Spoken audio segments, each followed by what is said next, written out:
Our beloved 8% Hard AF Seltzer is now live in Florida, Georgia, Alabama, Texas, Ohio, Montana, Idaho, Oregon, Michigan, Pennsylvania, Illinois. Go to hardafseltzer.com today, click on the store locator, and enter your city or zip to find the closest location nearest you.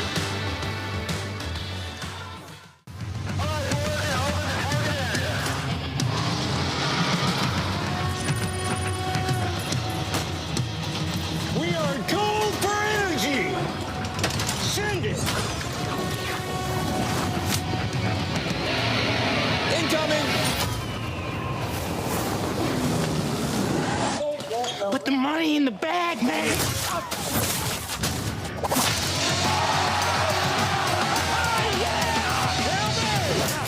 As I said, your paycheck is your thank you. What's going on back there? This is awesome!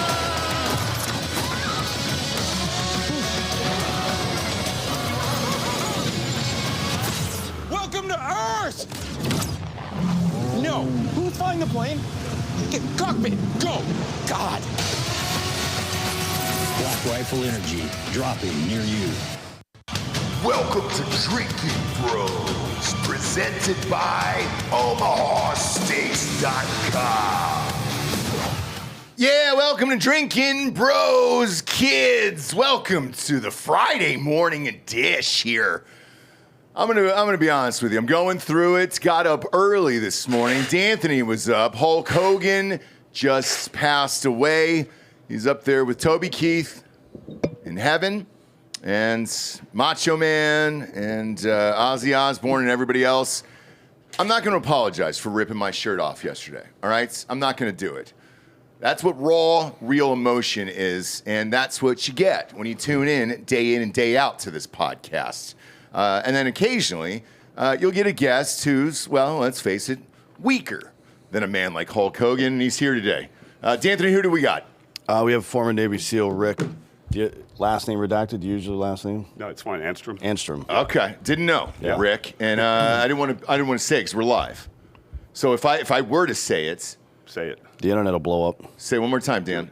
Rick Andstrom. Andstrom. Thank you. Who are you texting? What the fuck are you texting? I'm looking up We got a a- show today, for Christ's sakes. He's taking off. You're texting right now. Well, we were both on time, so shut the fuck up. I was on time as well. No, I've been sitting here. You've never been on time in the history of the show. Not Easily, once. dude. No. Easily. Blasting outside. Read aloud. Who are you texting right now? I'm Dan? looking for a mutual friend of ours, actually. We'll get in. Oh, we'll get yeah? into some of it, but I don't think we could talk too in depth about the what was going on over there. So we're going to talk about a lot of shit today. Ukraine, maybe Okay. a little bit. Yeah. We'll talk about psychedelics, and then we'll talk about the Navy a little bit. Sure. Right. So let's How start. about that? Let's start with being a Navy SEAL. I'm always fascinated because I'm a civilian. So it's one of those jobs where every kid talks about it. There's a handful in this life where it's like, I want to be a cop, I want to be a firefighter, I want to be a Navy SEAL, I want to be a professional baseball player, basketball player, football player. That's kind of as big as kids' dreams go. You don't really sit there in high school saying, God, you know what I'd love to be? Middle management at Staples, at Office Depot. I'd love to do that for the rest of my life. Oh, That you, unfortunately or fortunately, depending upon how you look at it, have one of those cool guy jobs that everybody's always wanted to do their entire life. And is the hype worth it? Absolutely. Is it? Yeah, fuck yeah. It's, goddamn, I wouldn't change a fucking thing at all about it. And ironically, when I grew up, nobody knew what Navy SEALs were back then. Rambo had just come out, and I fucking did martial arts growing up and thought ninja shit was cool. Yeah. And so I was like, fuck, how can I be a real life ninja? And so I was going to be a Green Beret all through high school. And then a buddy of mine, he was a couple years older, joined the Navy, came back. He's like, dude, you got to fucking be a Navy SEAL. Yeah. And I had to go back to went to the high school library on microfiche and looked up a couple of old school articles on Vietnam Oh, SEALs. hell yeah, dude. And I was like, went to the recruiter, and that's where kind of where it all started. Was it mostly about Jesse Ventura? Back then, no, not at all. I mean, Yeah, I mean, who was it? Who was the guy back then? fuck. There wasn't anybody back when I joined. There wasn't anybody back then. You know, Dick Marchenko came out with books afterwards. The movie Navy SEALs came out afterwards. Well, a lot of people say that movie, actually. Yeah. I know that sounds weird, but a lot of we've had a ton of Navy SEALs on in the past, former Navy SEALs, and they say that movie. And then little by little, as the years tick away, then they've got their heroes, like a Marcus Luttrell or like a whoever it is, right? Where you need a job that is visible and cool enough that people actually want to do it. Yeah. And that's certainly one of those jobs. Now, when you got there and actually went through buds and everything else, is it as difficult as they say it is, where you're just like, holy shit, I'm going to die? Well, here's the interesting part is it took me 10 years to make it through buds, okay? And I believe, I talk a lot about mental toughness and how I've had to develop that. Yeah. But it started out early on. This is back in 1988, back when we were still in the Cold War with the Soviet Union. And I went through buds, fucking had all the things, stress fractures, all the things that most people go through. And I was just, I didn't have the mental toughness to understand at that time. I never rang the bell, but I fucking got medically washed out a couple times. Looking in hindsight, I 100% rang a bell, but not figuratively I did. In your minds? Mentally. Mentally, Absolutely, I quit. And so it took me a couple more times, and finally, the only thing that happened between my second and third time is I found this book, and again, this is before the internet. Sure. I found this book. It was a Taoist book on dancing body or dancing mind, thinking body, a Taoist way to succeed in sports, business, all these things. So for 9 months, it wasn't just a book you read, it was a book with drills in it. And so it was meditations, visualizations, affirmations about all sorts of scenarios. And when I went back to buds, just having that being able to chunk, that a lot of people talk about, the way to make it through fucking SEAL training is to chunk. Go, this evolution is all I have to think about. Making it to the next meal, those types of things, right? Uh-huh. And that's what changed it. And I'm not saying buzz is easy. It was fucking brutal, but it was a lot more tolerable, and I didn't think about quitting because I was able to chunk those things and not look at the entirety of everything. So it's a pretty big deal, Is that the equivalent of like being in the minors for 10 leagues and then or 10 years and then finally making it to the major leagues? Yeah, I mean, fucking trying for 10 years was a mental fuck, a lot of guys. I can't imagine. Is it every single year? No, I just went 3 times. So, okay. But finally graduated in 1998. And what were you doing in the meantime? I was working in the fleet somewhere? Yeah, long story. So I got out of the Navy the first time for 5.5 years, and they gave me the option to get out. It was a program back then that if you got mentally washed or washed out of buds, that you could get out of the military or medically. And so I spent 5.5 years trying to get back in, and they had changed the veteran policy to where I fell in a loophole. I had to go back through basic training, I used to be an intelligence specialist, and it came back as a corpsman or a medic. And then after I didn't make it the second time, I worked at a clinic in San Diego for a couple of years before I got to go back my third time. So, holy shit, dude. Yeah. And what are you thinking throughout that 10 years? I mean, me personally, probably would have let the dream go at that point where, if I hadn't gotten in after 10 years, I would imagine family, wife, somebody would have said something to your girlfriend of like, why do you keep putting yourself through this hell? Yeah, I don't know. Maybe I'm just just a little fucked up, I guess. But yeah, I mean, and I got lucky too. I mean, it's people who are in the military will appreciate this. There was a time a couple of years before my third time where I was dating this girl, and I walked in on her and my roommate, we were all roommates at the time, making out. And I got into a fight with this guy. And I'd been in a lot of fights in my life. And this particular one was nothing but fucking rage. And I fucked him up so bad in 5 punches that he went to the ICU for a month. While I was in the Navy, I went to jail for a month. I spent 6 months in a halfway house. And I spent a year on felony probation, right? Holy shit. My command never said a word to the Navy about it. I had my commanding officer, the master chief. They went to my court dates with me. Never fucking said a word to the military. And so if they would have, I would have been gone. But so I really owe those guys, my career. They believed in me for something. And it's a pretty big deal. That's wild. I mean, did the judge even consider like, hey, dude, I walked into my girlfriend fucking cheating on me? All right, here's another funny story.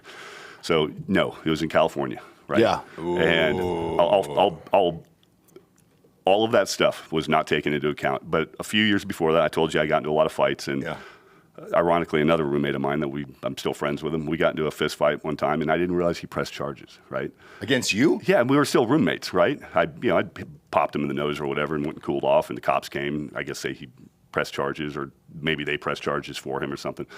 But I got pulled over for running through a stop sign maybe less than a year later, and I went to jail. And I was like, God damn, dude, really?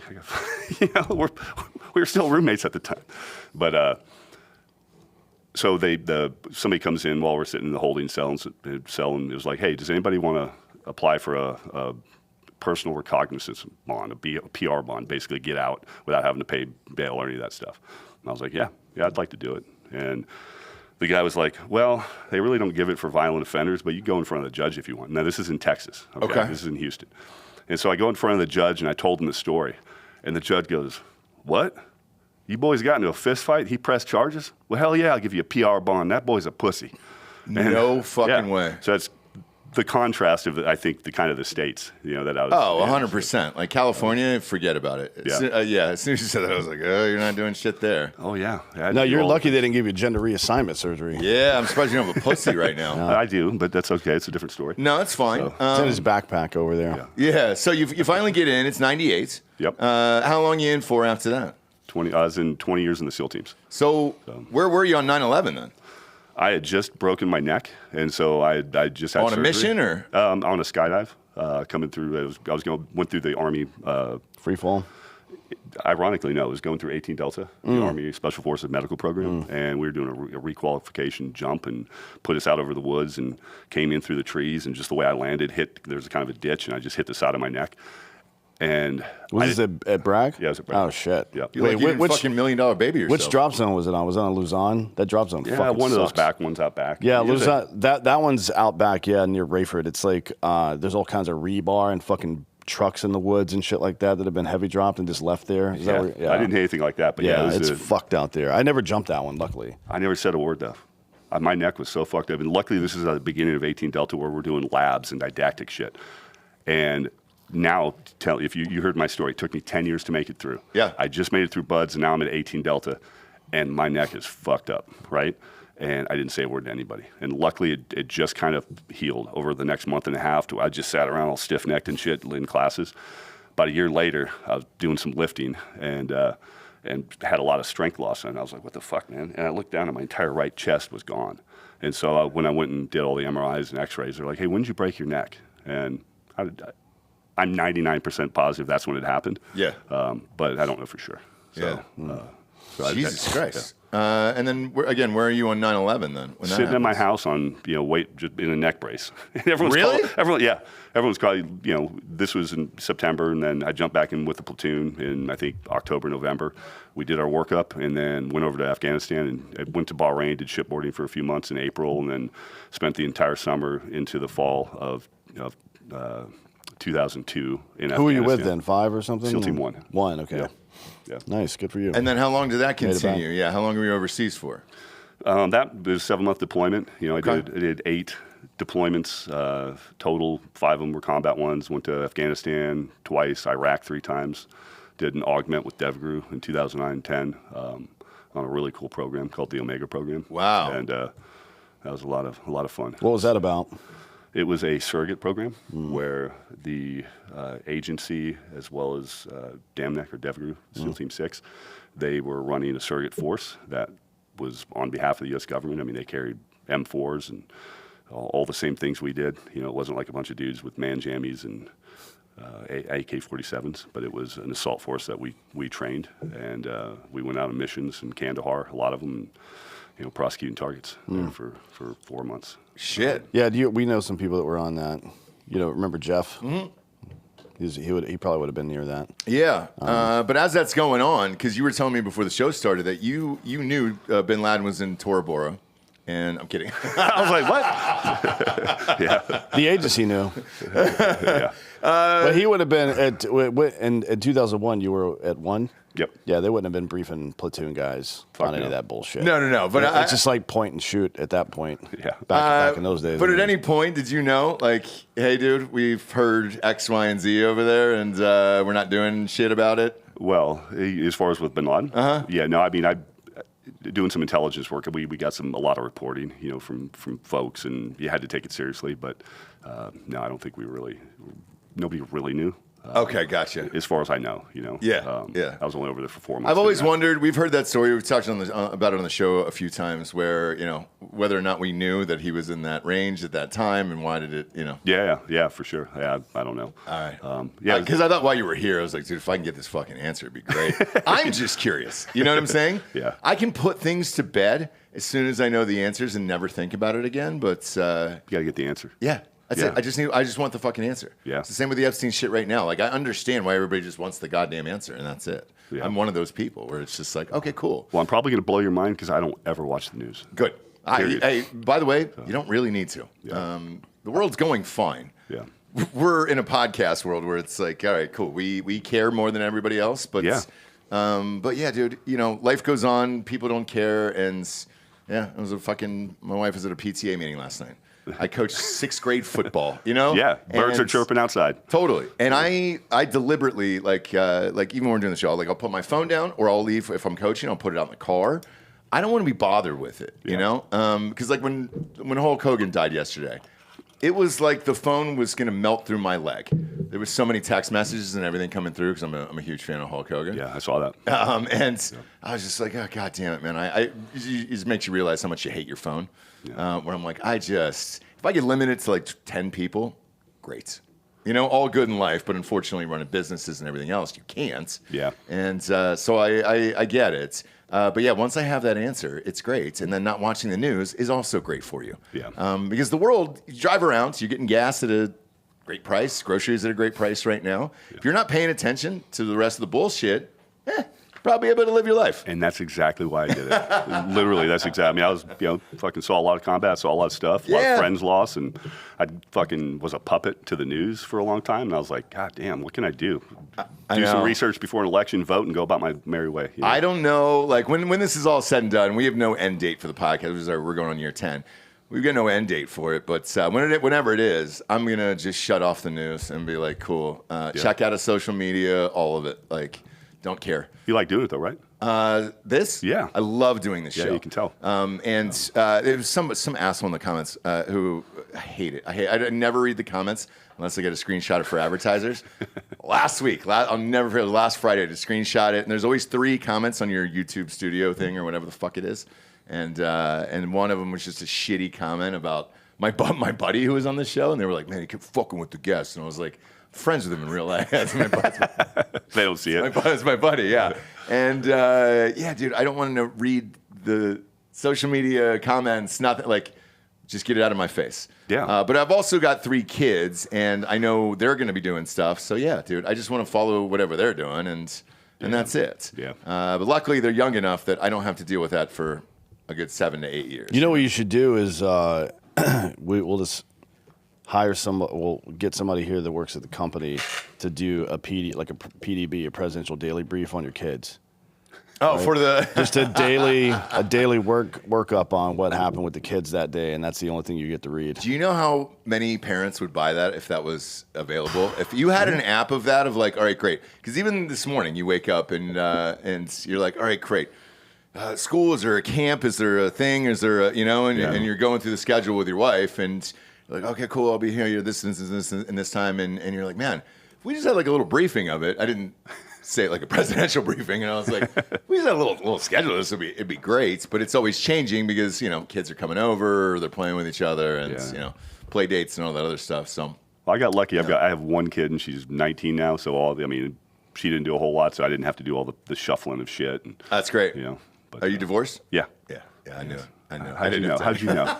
So, just it's the law. Playing the odds. Yeah. What are the odds, right? Just hearing the last 30 years of your life, putting a dude in a coma, press charges for something else. I was like, yeah, you're divorced. My ex and I are fucking unbelievable friends, and we've even through the entire process, we realized we'd just grown apart. And we went to lawyers, and they're like, I don't think you guys need us. I think this is so amicable, and this is the second case we've ever seen in this practice. So we just did it ourselves. And whenever we go out like the Hudsons or different places, if like I've run into her friends, are like, I am fucking amazed at how you guys just talk so respectfully about each other. and never once have either one of us said a negative thing about each other. How long are you guys married? We're 21 years. Shit, Yeah. dude. After 21 years, is it hard getting back on the fucking saddle, dude? I mean, yeah, for a little while. You know, there's definitely that period for a long time where I was like, dated a girl and I probably wasn't there for her, you know, because I was kind of still, I mean, technically I was still married. Sure. You know, because it was about a year and a half before the divorce went through. Well, it's a long time, especially if you're doing it yourself. Because all the paperwork. I mean, it's worse if you're doing it with attorneys. Way worse. Well, financially, yeah. Way more money and way more time. Yeah. Every time it's like, oh, you guys don't agree on who gets the cat photo album, that's going to be another $4,000 each and 6 months. We got to wait for this court date. Like, fuck you, dude. Yeah. Lawyers are the worst people in the world. It's the worst. We go There's through a lawsuits competition. and everything else. It is, dude. I just finished a lawsuit and it was 2.5 years. Yeah. It's gone, dude. I don't give a fuck. It's about competition, man. How can I win no matter what? I wasn't even trying to win. I was No, just, the attorneys. Oh yeah, they were like, how can I get paid? But and then there's another one because I've got 6 right now for all the hard AF seltzer and all the other shit. And like there was one where I looked at the bill and I was like, let's hop on the phone. I'm going to walk you through hour for hour of what you did and didn't do here because this is bullshit. Yeah, for sure. And they took it back, but you know. Well, yeah. Anyways, it's all good now though. So, Good, because you seem like a happy, positive person. Like all the stories you're telling are pretty fucking wild right now. You know? Yeah. Well, it's probably the psychedelics. Yeah. So 100%. when did you get to that? Well, I'll go back to 18 Delta for the real trauma here. Yeah. And, you know, we were going through 18 Delta, and a buddy of mine, one of the things he had to do in the class was a rectal exam, right? Digital rectal exam. DRE. A DRE. What is that? It's to You don't remember fucking Bert Koontz explaining this? If you're the fucking team medic, sometimes you got to fucking put your finger in people's butts. Oh yeah. So shit, dude. It should feel like the tip of your nose. Yeah, exactly. That's exactly what that's like for the prostate feels like the tip of your nose. But if somebody has a spinal compromise and you stick your finger in there, diagnostic tool, it won't clamp on like it should. And it's kind of loose, so to speak. So anyways, we had to do shit. It's either that or priapism. You either have to run your hand on their dick and see if their dick is permanently hard, or you got to put your finger up your butt. So you get to choose how gay. Is it gayer for you to touch their dick, or gayer for them for you to have a finger in their butt? I say you put the gay on them. I would rather have my dick because there's gloves, right? Yeah. Yeah, of course you would. But that's not the point. It's a competition between two men to see who's gay or not. Right. So I don't want anything in my ass. And a dude touching my dick, that's his problem. No, but that's what I'm saying. So you lay the onus on him of Exactly. like, yo, So dude, you go up. I want my dick touched. Just wait. Wait till you hear this. Okay. So Dave Iceland. Did you come? I'm almost did. So Dave Iceland, this fucking other SEAL I went through buds with, and we were at 18 calling Delta him out together. by fucking This his dude Christian was a name. 5'10". I'm going to call him out. He's a fucking. I think he's a doctor now. Okay, but he was about 5'10", 220 pounds. Could do 50 pull-ups, run 5.5 minute miles. He looked like a fucking Cro-Magnon, right? He had a beautiful wife, and we knew we were going to be partnered up. And I had been fucking with him all week. And he's like, dude, Rick, I don't think I can handle another man's finger in my ass, man. And like I said, I was been fucking with him. I remember coming down from the barracks, and we were walking to the day of the class or to the exam. And he's like, Rick, I can't do this, man. I'm like, Dave, I'll just fuck with you, man. I'll be professional. He's like, all right, can you just get me out of the way first then? I'm like, yeah, sure. So you'd think they'd bring you with an instructor or doctor or something into an exam room. Yeah. No, there's 100 people, around 100 people in the classroom, this big auditorium, probably about the size of this. Was it in Old Womack? No, it was at. It was at Swick. Yeah, exactly. Okay. So, but they pushed 10 tables out against the walls, and 10 people are lined up. So, and they're making sure nobody's hooking their buddies up by just knuckling them. They're making sure the instructors are making sure you stick your finger in Really? this. Yeah. It's that big of a deal? Well, You need to know what it feels like. Yeah. Why? The guy sticking the finger in needs to know. 'Cause you need to he know. does. You didn't know if your buddy's fucked up. Yeah. Okay. You know what I mean? Yeah. So, anyways, I do the exam like you were saying. Good sphincter tone. Feels like the tip of your nose. Blah blah blah. All the things. Now it's my turn, and mind you, I had been fucking with this Neanderthal for the week before. Yeah. And I lean up against the table, and he sticks his finger in my ass and squats and presses my face and lifts me up where my face is in the corner of the fucking table, grabs my dick, jiggles my balls, and then drops me on the fucking table, right? And I look, and there's 100 people on the floor pointing and laughing at me I got KY jelly dripping out of my ass. Shut the fuck up. I just grabbed some fucking toilet paper, wiped my ass, walked out with a half hard on, and while everyone's laughing at me. And anyways, I was like, you got me good, motherfucker. So that's not the real trauma. I just figured it'd be a good kickoff story for how it started. Fucking way, dude. My asshole hurt for 3 days after I'm just going to say, like, is that even allowed? He didn't he passed the exam. He never had to do it again. The instructors thought that was so fucking funny that they're like, good job, man. You fucking Shut the passed. fuck up. So, no, but anyways, I thought that was I'm sure your asshole, though, was fucking... It was pretty tore up. Well, it's because you're a Navy guy at an Army school, and they just assumed you're a Navy guy. Yeah. That's what he came here for. Exactly. He signed up for this. Before, like, no, he didn't care about anything else at this school. At that point, I hadn't. So. And then trauma-wise... anyways, the real trauma was just the combat deployments, the loss of friends, a lot of it, the same old you hear everybody, a lot of explosions. Yep.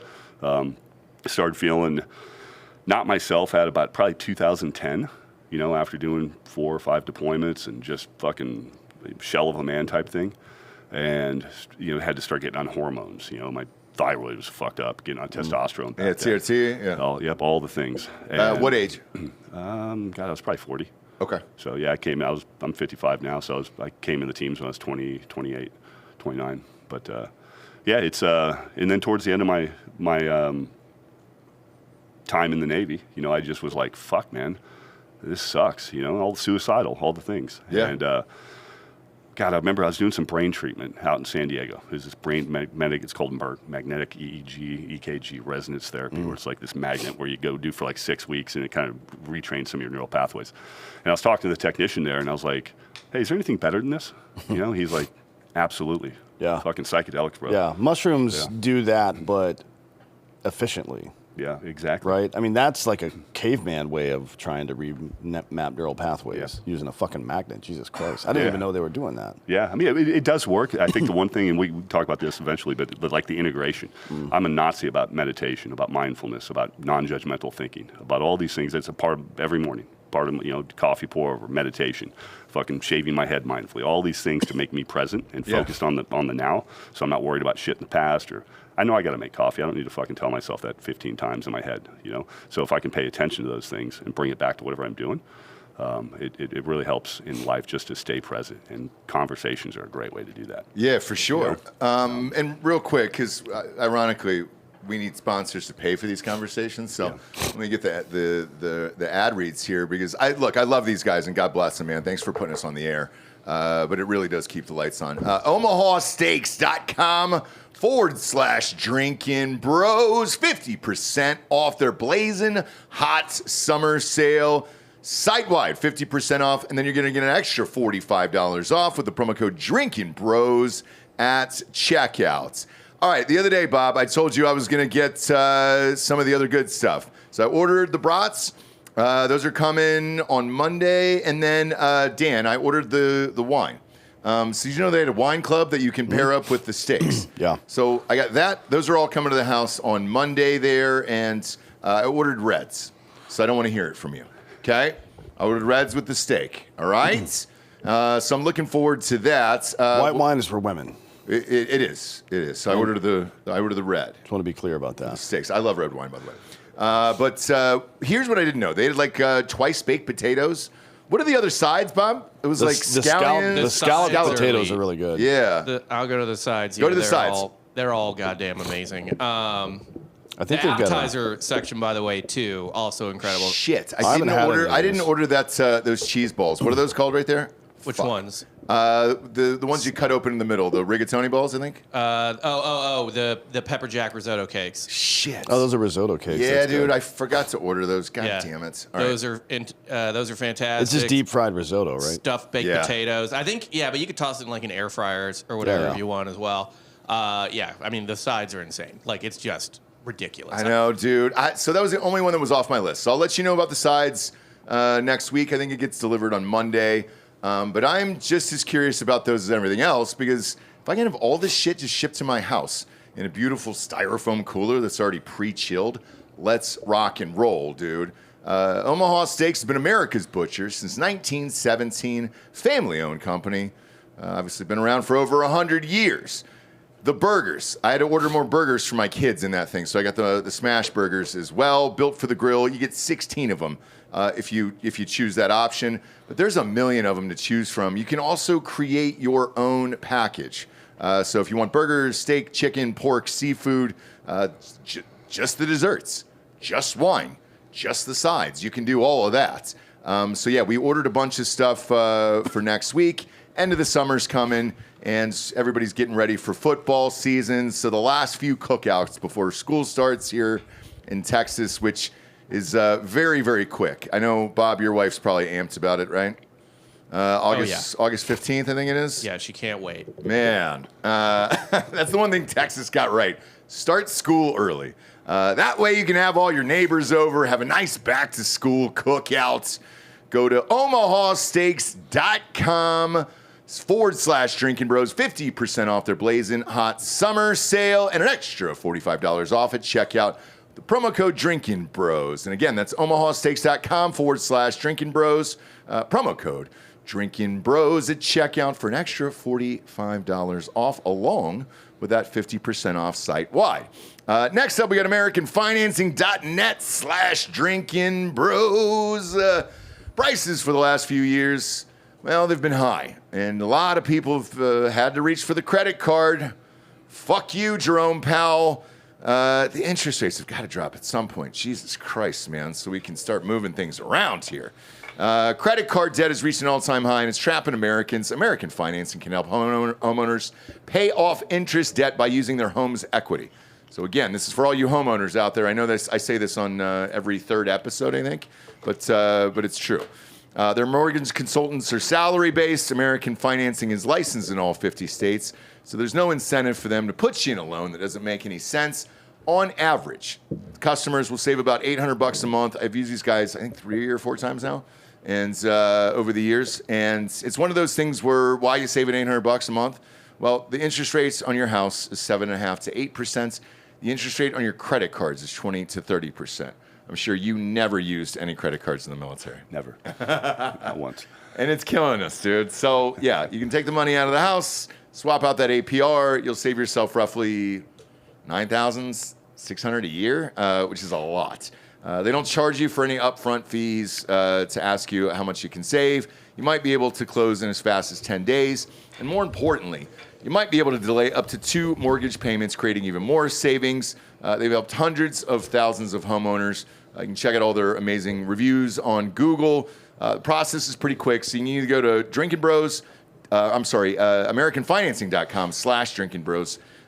Or you can call 1-866-887-2275. That's 866-887-2275. Or AmericanFinancing.net/Drinkin Bros. Disclaimer with the Better Business Bureau there is NMLS 182334. And you can look them up just to make sure they're on the up and up at nmlsconsumeraccess.org. Last but not least is hardafseltzer.com. Ryan Mills is in the back there. We've got a couple stores to check on today. Selling out quickly. Tall Boys will be coming out at the end of August, beginning of September for college football season. That'll roll through the NFL. In the meantime, D'Anthony and I will be doing a live show August 28th in Michigan at a USA To Go, which is a Shell station. And the USA To Go is the convenience stores behind them. We got in, I think, 30 stores or whatever it is. So they're going to let us do a show inside the convenience store, which is fucking hilarious. And we'll put all the details up as it gets closer here. Mike Boscovich, I know I owe you a phone call. There's 900 people. I don't even know why I texted him. Just text, Mike, okay? Just text me the thing. I can't make the call. I love you. All right? But we'll be there in Michigan. We'll shoot it in black and white like Clerks. And then I believe we got Columbus, Ohio the next day at Johnny's Tavern. And then we'll be at Richard Danoff's Tailgate on August 30th for the Texas-Ohio State game. Go Bucks. Thank you for that. I appreciate it. Psychedelic-wise, what did you first dabble into? It was psilocybin.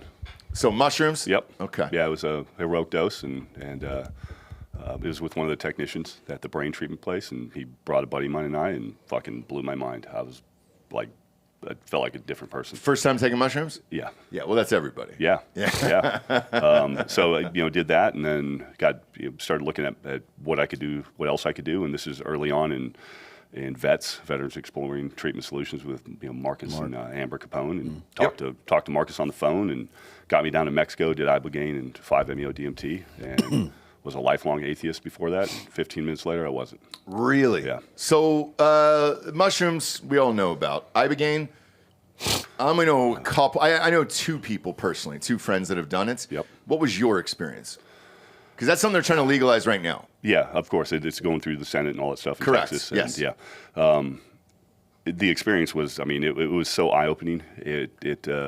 My personal experience was, I remember writing notes, and it was like Rick's kick-ass life.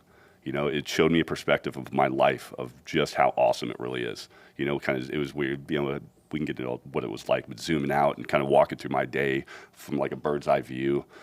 Changed the relationship with my mom that I hadn't talked to in many years, and I kind of got a bird's eye perspective of the abuse that she had as a kid, from my grandfather, and then from my dad, and seeing how she was just trying to rescue the kids and brought us from Minnesota down to Texas when I was a young kid, and kind of just changed my perspective on, like, man, I haven't stepped a fucking foot in her shoes. Right? Yeah. Not one step in her shoes. Yeah. And so it kind of changed how I just had viewed that relationship. So it really repaired the relationship with my mom. But it also, I was on stimulants and antidepressants and all the shit that the VA put me on, and I was done. That weekend, no withdrawal. Ibogaine's pretty amazing. It's one of the only things that they know of that can, for cocaine, opiates, even alcohol, stimulants, all those things, it can wipe any type of withdrawal type stuff. So, really? Yeah, it flushes your opioid receptors, which is the big one for us, because not so much anymore because everybody's paying attention to it. But back in the day, if you've got some kind of injury, they just gave you Percocet. Yeah. And sent you to a pain clinic. Yeah. Like, I'm not even kidding. These pain clinics popped up all over the country. There's still one. Do you have the address? I get a pen. I was just gonna write. You can't. Shut that. I can't just roll in. There were too many lawsuits. They're not going to prescribe anything anymore. You got to go to fentanyl now. But yeah, all these pain clinics popped up all over the place. And was it for you guys? No, it was to sell the drug. It was the pharmaceutical industry fucking people over, basically. But they popped up around military bases for sure. They were everywhere. No shit. And you would get a referral from your primary doctor at the base over to this pain clinic, and they were like, what's your level of pain? Like, I don't know, 10? Yeah. Right? Saying, all right, here's some pills. And that was pretty much the end of it. Really? Dude, yeah. That was a big thing after ibogaine. So, I rember doing some neuropsychological testing right before I retired. And I remember the doctor telling me, he's like, Rick, I think 90% of your pain's all in your head. And I was like, fuck you, man. I went through Buzz 3 times, Hell Week twice. Was a gymnast as a tall dude, broke 10 orthopedic surgeries. And I was like, fuck you, man. And after I went through ibogaine and 5-MeO, all that pain was gone. And it's still gone. No shit. Yeah, that's a big problem with long-term opiate use, is that when your opiate receptors are clogged up like that, you feel pain that is only because of that, right? Interesting. It's almost like inflammation pain. It's not real pain. It's just pressure on your nerves, right? Yeah. It's not like you got an injury or anything like that. Yeah. That's wild. Yeah. And your experience now, I got to get into it with you because both friends who did it came back with just wild experiences. Yeah. One said, we were talking about it off air the other day. One said he, at one point, was in such like a depth of hell, like the 9th depth of hell is what he described it, that he was just like, it felt like I was never coming out of it. And he goes, it got to a point where I'm just counting down seconds in my mind to kind of chill myself out, right? So it was like, I knew there's 60 seconds in a minute, and then it kept going through the seconds and everything else. So he goes, I was positive. I had counted out an hour and a half, and just by the seconds in my mind and everything else or whatever. And I guess there's a doctor in the room with you. Yep. And he looks at the doctor and he goes, so is it 10:30 or whatever? And he goes, no, it's not 10. It's not 10:30. It's like, well, I don't understand. Like I just counted out an hour and a half, and he goes, no, it's been 7 minutes, man. Yeah. And he goes, holy shit. It's only 12 hours long, too. Yeah, and he goes, that's what he said. So he goes, that 12 hours seems like an eternity. Yeah. Is that true? It wasn't for me, but the doctor that you're probably talking about, I've worked with him a lot, and I was his executive director for a program for a long time. So I have seen a lot of people explain that exact same thing. But my own personal experience was pretty amazing. It was pretty awesome. Afterwards, the day after, kind of sucks, like really bad. Like it's like you've been beaten with a fucking baseball bat for 12 hours, and it's like Walk of the Living Dead of whoever else you're there with, just sleeping all day, maybe go downstairs, grab a couple pieces of fruit, go back up and sleep. It's almost like a J-dam was dropped on you. And the 5-MeO DMT is kind of like the rebuilding the foundation, and you got to build the house after that, but it kind of rebuilds you. And how long do you do the DMT after coming out of the Ibogaine? We did it Friday night, so it's probably a little less than a day, probably about 20, maybe 24 hours. We do it on a Sunday. We do the Ibogaine Friday night, and then Sunday we do the 5-MeO DMT. And I was just like, dude, I just want my PTSD and my TBI type symptoms healed. Was not expecting to fucking meet God at all. And that's been a common thing too, like for real. Yeah, because I mean, I'm looking at it now here on my computer, and like the Texas Senate, like, are you from Texas? Since I was 5. Okay, because the fucking both sides suck here. I mean, the local government in this state is horrific on both sides. But magically, they come together every once in a while and try to do something. And Rob O'Neill, who's a buddy of ours and also on the network here, he did it, and he's been advocating it for Ibogaine to be legalized. Yeah. So I was shocked to see it on the Texas floor. I was like, out of all the things, that's the one you're like, yeah, let's get this one done. Yeah. Because it seems like it's crazy if you're, trying to do it on your own. But nobody's going to use it for recreation. I fucking promise you possible that. to use it recreationally. That is not Literally. a fucking concern. Okay. That would be like, I smoke 5-MeO all the time recreationally because it's awesome. At no point would I use ayahuasca or Ibogaine recreationally. That's retarded. Nobody would do that. Yep. Okay, so with Ibogaine, will there be a doctor in the room, similar to like the ketamine treatments that are here, like all over the clinics, all over Austin and shit? Okay, Yeah. gotcha. Yep. Okay, and it's 12 hours. Yeah, it can. Fuck. So and it's usually dry heaving the entire time. For puking. 12 hours? Oh yeah, I mean like multiple, and then afterwards for hours, maybe then into the next day. That's why you have to have that entire recovery day. Holy shit. But and it scares the shit out of people. Yeah, and is the big push for it, and forgive me if you're not from Texas, but we're seeing it everywhere here right now. Is the big push for it, what you're saying is like, it helps so many fucking people that it's unbelievable. It's a miracle. I call it a sacrament, not a fucking drug, but you can call it whatever you want. Because it works for some and not for others, and this is kind of where I'm going with this. Like, so one of the two friends that did it, one, he was a totally different changed person, like kind of overnight, right? Yep. But then it kind of wore off after, let's call it 8 to 10 months. Yeah. I think they call it a honeymoon period. Yeah. Is that real? It is. But here's the thing with it, and this is why. So again, we can talk about it later, but I started a program in Texas for a while. Yeah. Where we treated a lot of people, not necessarily with Ibogaine, but it was with psilocybin and 5-MeO DMT. But then I supported Dr. Martin Polanco, who's been on all these bills. I mean, he worked with Marcus and Amber for a long time. The integration period afterwards, the medicine shows you the path you need to walk, but you got to fucking walk it, okay? And a lot of those things, these hippie things that we do, like I talked about, like meditation, mindfulness, these things that you do every day, non-judgmental thing. I think fucking judgment is the biggest thing for guys in the military and law enforcement, the cynical aspect, right? It's when I can reframe things in my mind that I don't, like, again, a big thing during like COVID was like, fucking liberal turds, man, what are you fucking wearing masks for? Yeah. And I walked in with that type of mindset before I started practicing non-judgmental thinking. And I mean, again, I've put about 120 people through retreats here in Texas, right? A full-blown program with preparation period, with a retreat on a badass wedding venue, with a integration period afterwards. And it's always the follow up with people for about a year or two, and people start to feel their old effects come back in. And it's because they have this honeymoon period afterwards, and they think, oh my God, this is going to last forever. There are some caveats with that. One is a mystical experience. If you have a genuine mystical experience met by certain criteria, the God experience, those have lifelong benefits. But if you don't have those, and a lot of people don't, right? If they don't integrate these things into their lives, right? Meaning trying to be a little more present, and the habits that do it, that allow it, it's going to wear off.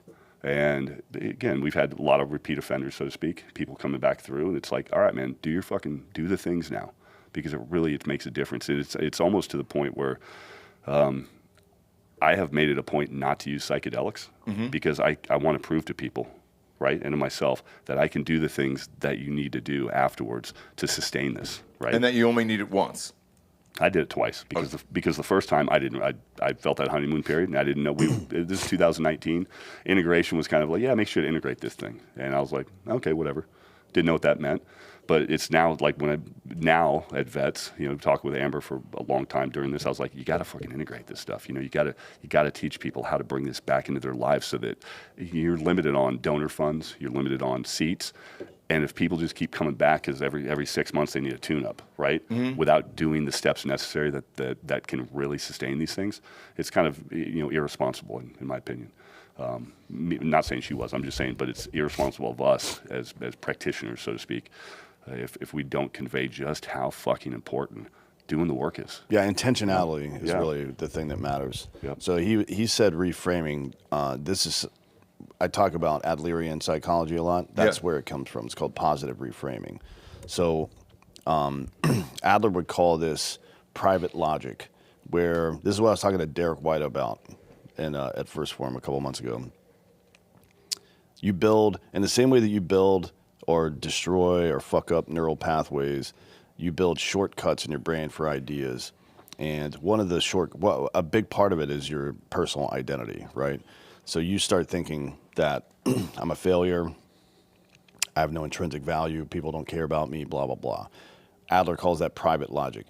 So you have to attack that stuff. You can't just take a drug, feel good for a while, and forget about it. That's not how that works. You have to literally, I guess you could say that the drug gives you a little bit of standoff and an opportunity to address the thing that's fucked up. So you have to attack that private logic and say, here's the reason that I believe this stuff, and here are all the evidence. Here is all the evidence to the contrary, right? Yep. Like my family depends on me. I've done a good job here. Blah blah blah. The good always outweighs the bad in that regard. And then you start the process after that. After you've attacked private logic, you start the process of developing habitual positive reframing, which is like one of the ways to do it is non-judgmental thinking. I don't do that. I'm very judgmental. Everybody can go fuck themselves. But it's, to me, that's just funny, to be honest. I do that because I enjoy doing it. But yeah, it's positive reframing is like a big part of it is this idea that did you have a bad day or did you have a bad 5 minutes and you allowed it to make the rest of your day bad? And one of the ways is how other people affect you, right?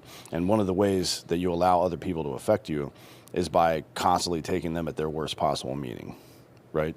So somebody with a different political opinion than you says something, and right out of the gate you're like, nope, that's wrong. Like, maybe. Yeah. Maybe it's possible it's wrong, but are you just being a cunt? Yeah, You know what I mean? I'll always hear everybody else. So it's not. Well, there's a lot of people I judge. Let's be fucking real. But, That's normal. Yeah, yeah. And going back to it, here's what I have trouble understanding, because I just finished watching this doc on HBO about the Paul brothers, Jake Paul and Logan Paul. It was actually great, and I've talked about it a few times. It's called Paul American. Well, Jake believes in psychedelics and finding, spirituality and how to let go of the past, in particular trauma he had with his father. Yeah. So I think it was the second to last episode. He does ayahuasca a lot, and he took his father with him, and he said, "Look, I was abused by my father, and he beat me, and I think if he goes on this journey with me, hopefully this will." Open himself up to, we can repair our relationship and all the other stuff. Well, what was interesting to me was I'd never seen it on camera before, like the full thing, because I did not know all that shit went down. No pun intended. Literally, yeah. The piss, the shit, the puking. Yeah. Because I guess they give you some form of tea first that kind of makes you throw up everything inside your body. I don't know about all that. Yeah, why? It's a combination of two different things, ironically, from different parts of the Amazon jungle that they have to combine to drink to create the effect. Right. And so you're watching them puke and piss and shit and everything else. He took his girlfriend and his dad, and then his dad's new wife. So it was the four of them down there doing it. And, Jake had this amazing experience, and this was amazing and beautiful and everything else. The dad said nothing. Like, he was like, nothing happened, dude. Okay. Did he want to be there? No. Okay. That's probably 90% of that right there. And that's why I'm asking this question. So is that it too? Like, so let's say you go down and you do Ibogaine. If you don't want to be there, is that still going to change your life? Usually not. Sometimes it can. But again, I wouldn't say, no hyperbole here, but the majority of people who came that I've seen that said, and we started turning people away, at least to the program I was at, after the first few people that were like, hey, fucking people told me I need to be here, I'm just here. And it didn't turn out well. They didn't have a good experience, they didn't carry through with anything afterwards. It's kind of a waste of their time and a waste of resources. But how can you not have a good experience? Does the drug not take over and just kind of eliminate all the bullshit that you're currently going through? I mean, it's a magnifying glass, right? It can either pull you up to the 30,000 foot view, or it can bring you down to the magnifying glass level. These drugs can. So you can either hyper focus on what was wrong with you, or you can fucking back up to a 30,000 foot view and see that your field of view has been very narrow. So you think you have a negative view of life, but if you look at the entirety of your life, your point of view is actually pretty positive, like what he was saying. Like, I've got a pretty cool life, actually. Right? I'm just focusing on some of the wrong negative things. things. Okay. You've never done it. No, and I'll tell you why if you want to know. But here's the other part that was interesting to this story is the wife. She had her own fucking experience, and she seems, oh, this is awesome. Jake had his own experience. It was awesome. His fiance is a Olympic gold medal or silver medalist, and her focus and her mind is so locked in on winning a gold medal in these next games that she walked out of there and she was just like, nothing. I don't feel anything. And he was like, why didn't you feel anything? I don't really understand. And she goes, my mind, I'm so singular focused on what I have to do on a daily basis that, like, I can't allow any other things to come inside my mind. And she goes, I'm able to block out everything, no matter what it is. And I didn't know that was possible on either Ibogaine or ayahuasca. Yeah. And now here's where my fear comes in, right? Is, let's say you start thinking about shit on one of these trips, and I talked to my wife about it, like, you start feeling some shit on one of these trips, and then you get back, and it changes the focus you had to run multiple businesses and things like that. Like, that's, I think, I used to want to do it, and now I don't, because I'm so hyper-focused on this one thing that I don't want anything to disrupt what is currently going on with the blinders that I have on. Yeah, I mean, it's your success. You're the only one who knows what's fucking going on in your head. And I'll say this, I've had that question asked me dozens of times. Oh, you have? Okay. About people coming through the retreats. Yeah, like, yeah. Hey, man, I don't want to fucking lose my edge, man. Yes. And afterwards, here's what I have found out is you don't lose your edge. You just now get the opportunity to choose when you want to use it, right? You have that discernment, the ability to fucking say, okay, I can have edge now. I can tell fucking funny stories. I've done psychedelics, right? Mm-hmm. I'm running a business right now. I'm doing these things, so I haven't lost my edge, but now I can taper it back, and I don't know. Just it's different. You don't have to lose the edge. You can still be you the entire time. It's just you get the choice now. That's kind of how I explain it to people. But I don't know if I would have the choice in the moment, and I think that's what moment? What are you talking about? With ayahuasca or Ibogaine, where you're like, you're not supposed to have the choice in the moment. Yeah, fuck that, you just let go. It's a spiritual obstacle course, for lack of a better phrase, right? I see what you're saying. But after the fact, like it's. Yeah, I'm not talking about the experience. I'm talking about afterwards, the effects of it afterwards. A lot of people think they're going to lose their edge. Yes. Right? Yeah. It's like Scott Summers, Cyclops from the X-Men, where he's just blasting lasers everywhere until he's got his gay little goggles on. Now you got your gay little goggles on. Well, I'll tell you, I won't say who this is, because now that you've said a couple names, like now we know more than two people who've done this shit. Dan and I were together once, and luckily this was not on air. It wasn't our show. We were doing somebody else's. And one of our buddies, he'd just come back from doing it. And it was 2 weeks just back from Mexico. Okay. Right? And it was a commercial break. He said the craziest shit I've ever heard out of a human before. And I was just like it was total normal conversation. I was like, whoa, if I said that in a business meeting, fucking forget it. Yeah. Like, no. Like, everybody would be like, what the fuck is wrong with you? A lot of that is just talking to people afterwards. Say, listen, afterwards, you're going to have this fucking glow, this afterglow, the honeymoon period, right? Yeah. Nobody else has had these experiences. You'll find those people that you can talk to that have had. That's what I said. I was like, dude. But everyone else fucking just understand. They don't understand what the fuck you're talking about. So maybe just recognize. You don't have to tell the entire world about it. Okay, perfect. Because it was something that wasn't real in this world, where you were just like, hey, dude, I don't know what the fuck it is. The hilarious part of Dan is, like, his expression never changes. So, like, this is something it's not on film, you'll never see it or whatever. You just looked at your watch and then went on about his day. Like, during, like, our buddy said the most fucked up thing of all time. And it's like, I bet you I know who it is. Dan just looked at his watch and he goes, okay, cool. And live, you're back in, you know? And, like, literally, the producer was like, because you hear in the microphone, and live, you're back in. And you're like, okay, cool. And then we had finished the rest of the show. He was motionless. In my mind, I looked at the other person, the host, and I was just like, yo, what the fuck? Like, yeah. With some wazoo shit. And the reason why I say this is that's one of my fears, is that I would come back and then I would be in a meeting and say something totally off the fucking rails, and they would be like, well, we're definitely not funding you anymore for this. And that's fair, man. Yeah. 100% fair. Yeah. And so that's where I switched, because early on, I would say 10 years ago, really wanted to do ayahuasca and kind of try it out and figure some shit out and everything else. I think, Dan, you've always said it's kind of like emptying the hard drive. Yeah. So his process, he actually, I don't know if it was intentional or not, but you did it the right way. The first thing you have to solve is the hardware issue, which is usually thyroid and hormones, right? This is for dudes. I don't know as much about women, but you have to solve the hardware issue first, and then the software issue is dumping bad neural pathways, right? So your brain is a very sophisticated machine that distinguishes between threats and benefits, and the best way to do that is, and to make it the most efficient is to create shortcuts, right? I see this pattern, that's danger. I see this pattern, that's food. Yeah. Think of it that way.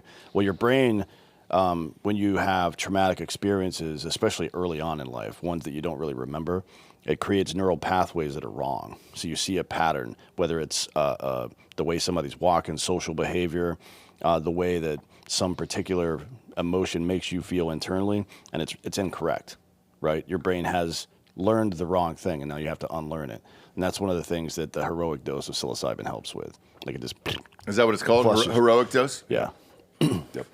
How is there like God mode? Is there, like, how far does it go? With psilocybin, absolutely, there's God mode. And again, with the heroic dose, I mean, you can do it at a little lower doses, but there's something also to be said that I did, like, acid a few times as a kid. It was cool, all the pretty lights and all that shit. The eye mask, wearing an eye mask and having an intentional playlist and having somebody fucking there where you can feel completely vulnerable, right? To where, and that was the cool thing about the program that we had. It was a bunch of retired SEALs. It was a bunch of hippies that we built relationships with these people before they came out to where they could just, on this badass 44-acre wedding venue where a lot of Gold Star widows, a lot of Gold Star family members, a lot of soft dudes, a lot of cops, they could come there. And I remember this one Gold Star, and I guarantee you know who she is, came through, and she's like, I feel so fucking safe here. I feel this fortress that we're in, and all the people that are around, I feel like I'm getting goosebumps on my fucking shins right now, on my arms, talking about it. But she says, I can just let go, and she did, and there's a lot of healing that goes on.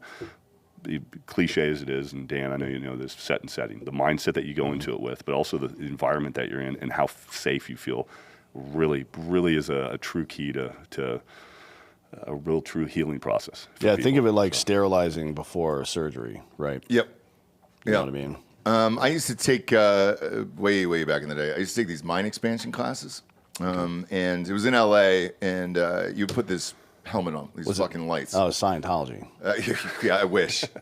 No, it was voluntary and I was like, what do you mean mind expansion, creativity, and things like that? If you're able to open up, other sides of your brain that you don't typically access, and I was like, okay, cool. So I went and I was skeptical the first time, right? Because you lay down and you're with a therapist. You're with this woman. Okay. She's got a microphone. It's hooked up to your helmet. It looked like a stormtrooper helmet, okay. And it's just lights that flash. So it's like one that starts here in the middle, and then it slowly goes, and then multiple lights, and then you're just checked out. Like, because you're trying to focus on the lights with your eyes, you're hearing her voice, and then you're kind of accessing, like she's asking you questions about life, creativity, what are you thinking about, and everything else. And it worked. It was fucking awesome. It was expensive.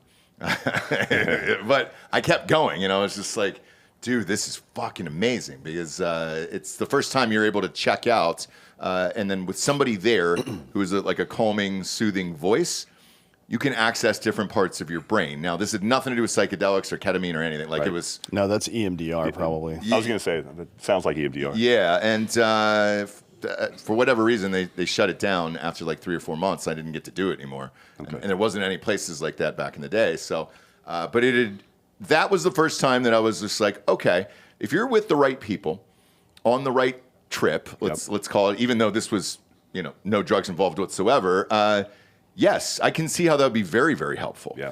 Where if you have a calming, soothing person, voice, whoever's with you, that's able to walk you through all this stuff, then yeah, you could absolutely heal trauma, access parts of your brain for creativity or whatever else it is. But I was younger. Like I was, 23, I think, 24 when I did it. Like 7 years ago? Yeah. Well, 10. I just turned 34, so bless you. I know I look younger than that, but it's... I can go on about that for an hour. But yeah, so, but as I get older, then I was worried about, well, shit, I don't want to lose the edge of whatever this is. So the ayahuasca dream was gone. That's, I got to tell you, that's retarded. That's like not working out because you don't want to get sore muscles. What do you mean? I mean that you stress your muscles and tear fascia and it repairs itself. That's what happens with your brain as well. It doesn't change who you are.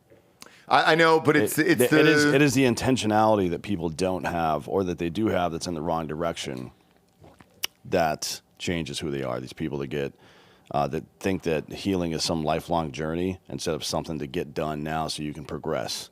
That's what it really is. Like if you're years into this and still thinking about your healing process, then you have failed. Dude, I tell people all the time, like, I was talking to a friend of mine's kid the other day. Yeah, he's 19 or 20, but I said, you can sit there and dwell on shit or have this potential healing thing for years of your life. Mm-hmm. Or guess what? Maybe you can just fucking spend 6 hours one day and be like, dude, wow, it was that? Yeah, That's all it knocked it out. Well, luckily, and here's why I say this. I didn't have trauma growing up or anything else. I wasn't in the military. I didn't have any traumatic experiences.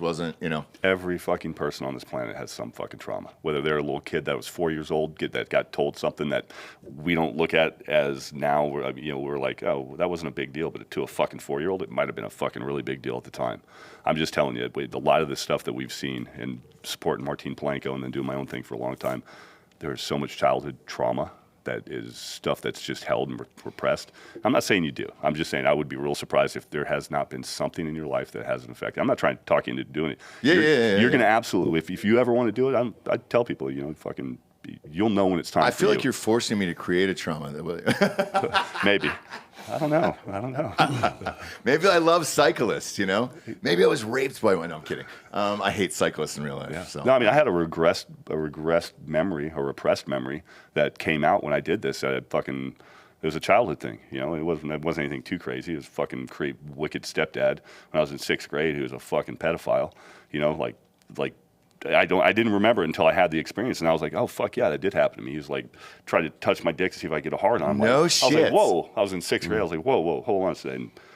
I remember just backing off from it, but that's, again, I hadn't thought about that or even, that was a betrayal of trust from a person in a position of, of trust. Sure. And, I mean, it wasn't anything crazy, but it was still fucking, that's still pretty crazy. Were you a good-looking kid though? Were you asking Oh my for God, it? yes. Yeah. I So was. that's the thing. So like I'm right there. Yes. If you look behind Dan on the wall, you know, same here. But I wasn't touched, man. And like now I question my looks as a child.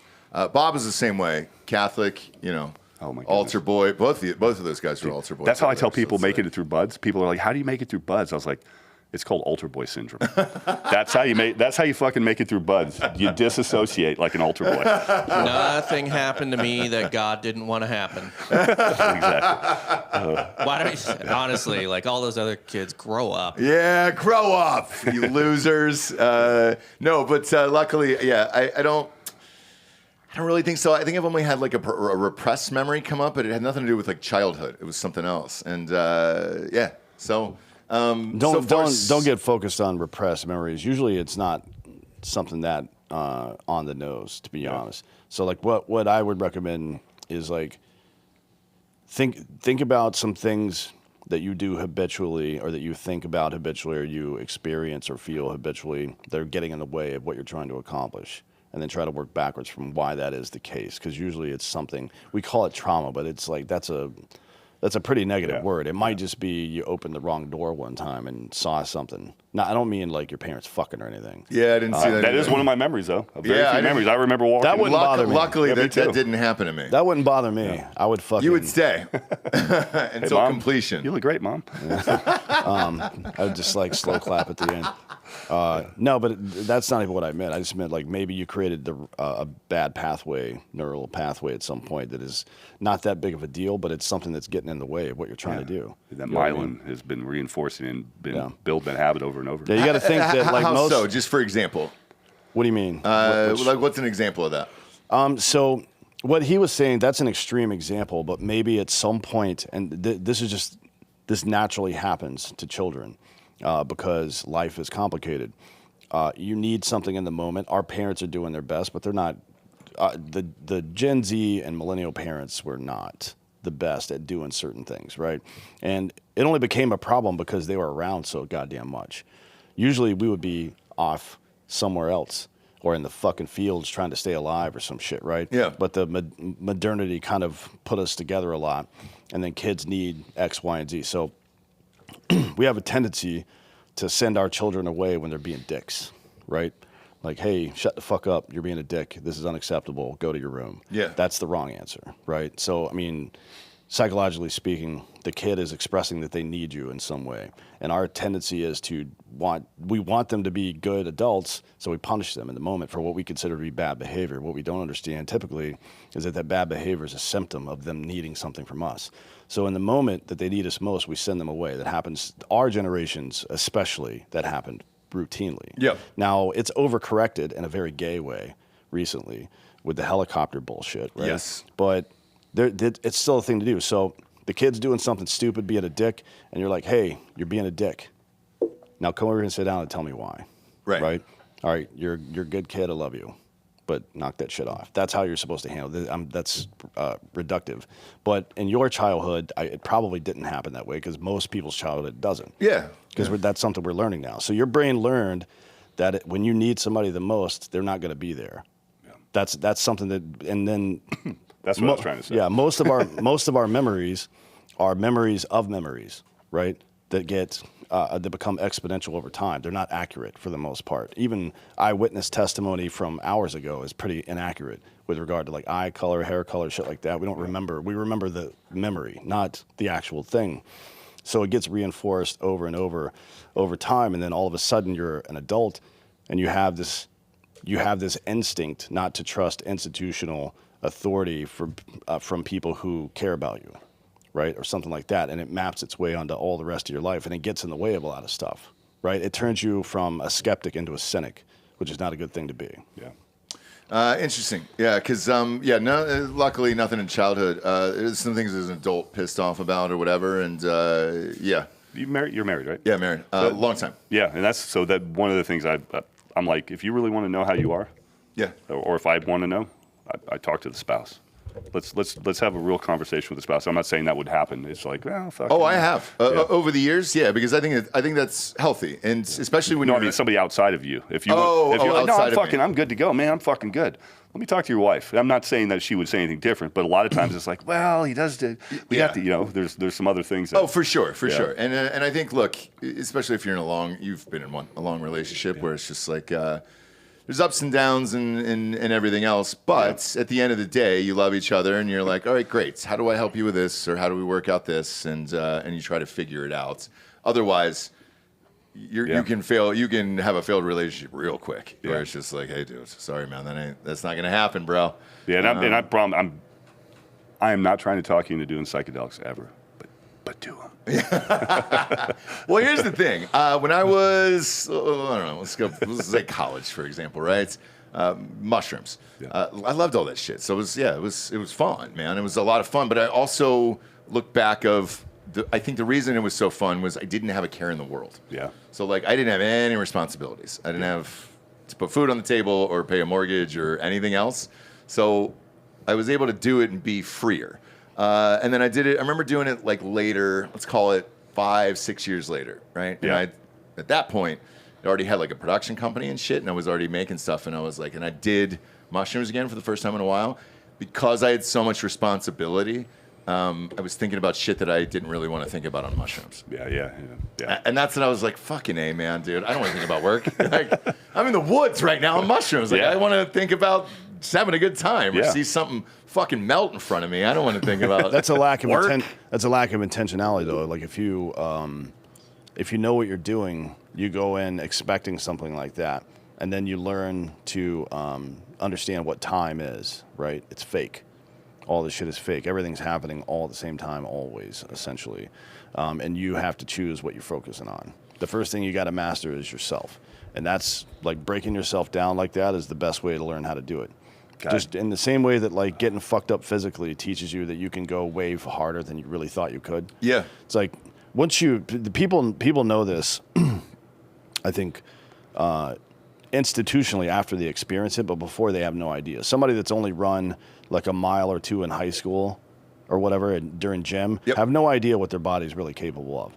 Once you run 5, you can run 10. I'm telling you. You can just, as long as your body can keep up and you have the calories to burn, your body will just keep going as long as you decide to keep it going. Man, I'm so glad you brought this up. So I was in my kids love going to the movies, and we usually go every weekend and whatever it is, right? Cool. Oldest is starting to want to see like horror movies, like he's in middle school or whatever, right? So it's horror movies and fucking hot Cheetos for some reason. These kids these days. Yes. I don't remember flaming hot Cheetos. I don't remember giving a fuck about Cheetos, but now it's like the hottest thing they can find to put in their mouths. Yes. Horror movies. I don't understand the same thing. Yeah, my daughter. So with that, God damn it, are we on YouTube today?